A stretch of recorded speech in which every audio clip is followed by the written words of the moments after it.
This is a rare occasion.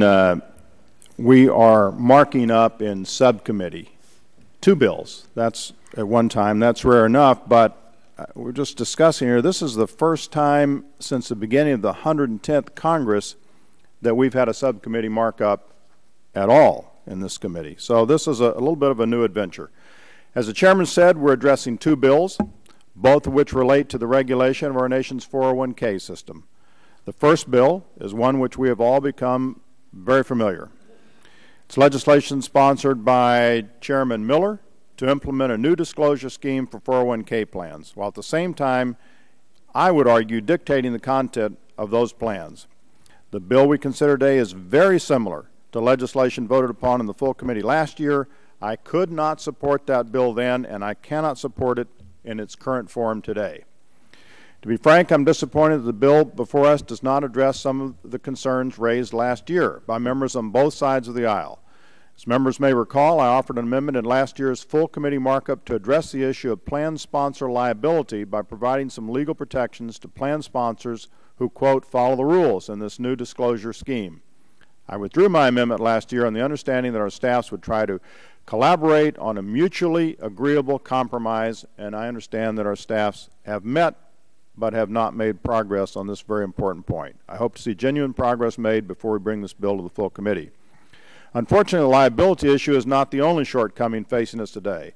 The bill before us still puts Washington in the position of dictating one business model over another, choosing the specific investment options 401k plans must offer.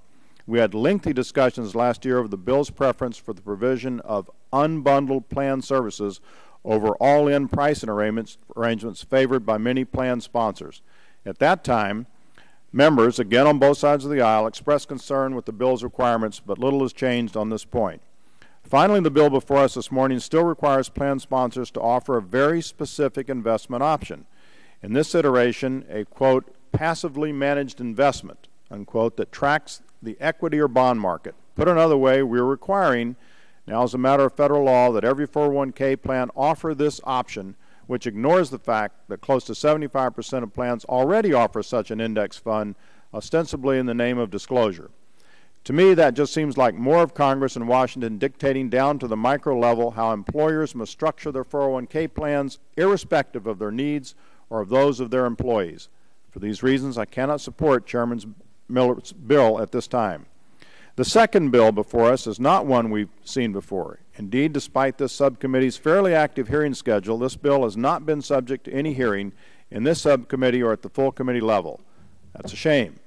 In fact, it's more than a shame. It's a disservice. We have missed the opportunity to carefully examine a particularly complicated area of the law. The landmark Pension Protection Act of 2006 was enacted with broad bipartisan support in both houses of Congress and signed into law in August of that year by then President Bush. The Pension Protection Act, which I was proud to support, included a number of critical provisions designed to ensure long-term solvency of our defined benefit plan system and increase participation in savings through our nation's defined contribution system. It also included key provisions which were heavily negotiated between the House and Senate, Democrats and Republicans, that allowed for the first time quality, individualized investment advice to be made available to 401k participants. I supported those provisions then, as I do today. Now I understand that the chairman does not support those provisions. That's his prerogative and his right, as is to bring forth legislation to strip them from our pension laws.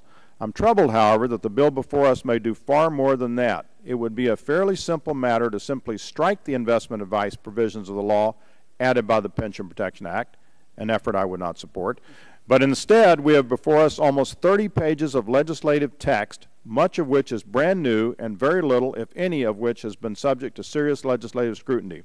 I'm concerned with the consequences of some of these provisions, their impact on existing plans and programs, and ultimately the ability of plan participants to obtain the individualized and tailored investment advice that so desperately want and need.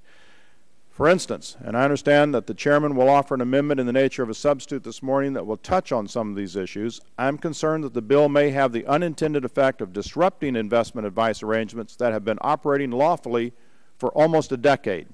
I appreciate the chairman's assertion that the revised bill he will offer will maintain those programs as they exist today, but in the short time we've had to review this text, it has been suggested that the actual legislative text may not accomplish this goal.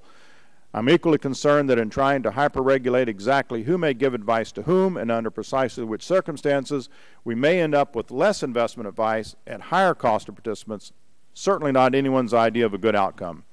Finally, I would suggest that as with the fee disclosure bill we discussed earlier, it appears that this legislation favors one business model, the ostensibly independent advice provider, over firms that already provide advice and financial services in compliance with existing regulations. Again, I submit this is not a decision Congress should be making. So on these grounds that I oppose the Chairman's legislation, as we move forward in the legislative process, I'm hopeful we can find common ground on these points, and I will certainly approach those efforts in good faith. But as I stand this morning, I cannot lend either of these bills my support. And with that, Mr. Chairman, I yield back my time.